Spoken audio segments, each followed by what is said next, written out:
પ્રાયોજક છે cancer healer centre, a new beginning. રાજકોટના ગોંડલમાં પાટીદાર સગીરને માર મારવાનો મામલો. સાંસદ પરસોત્તમ રૂપાલાએ આપ્યું નિવેદન. પાર્ટીના વરિષ્ઠ નેતાએ આ મામલે નિવેદન આપ્યું.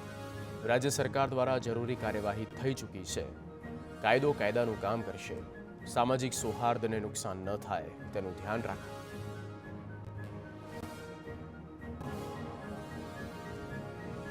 જૂનાગઢના ભેસાણ તાલુકામાં તંત્રની બેદરકારી સામે આવી.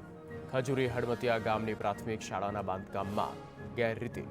નવી બિલ્ડિંગના ગ્રાઉન્ડ ફ્લોરની છતમાં તિરાડો દેખાવા લાગી. સ્થાનિકોએ શિક્ષણ પ્રધાન પ્રફુલ પાનસેરિયાને રજૂઆત કરાયા બાદ તંત્ર હરકતમાં આવ્યું.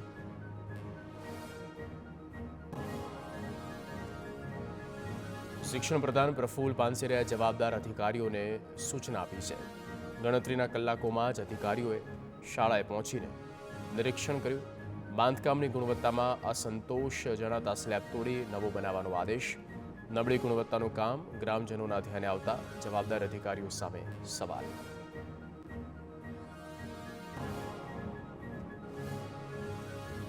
કતારમાં આઈટી કંપનીમાં નોકરી કરતો યુવક ફસાયો. કતાર સ્ટેટ સિક્યુરિટીએ યુવકને કર્યો કેદ. 2013થી યુવક કતારના દુહામાં કરે છે નોકરી. 3 મહિનાથી ખોટી રીતે કેદમાં રાખ્યો હોવાના પરિવારના આક્ષેપ.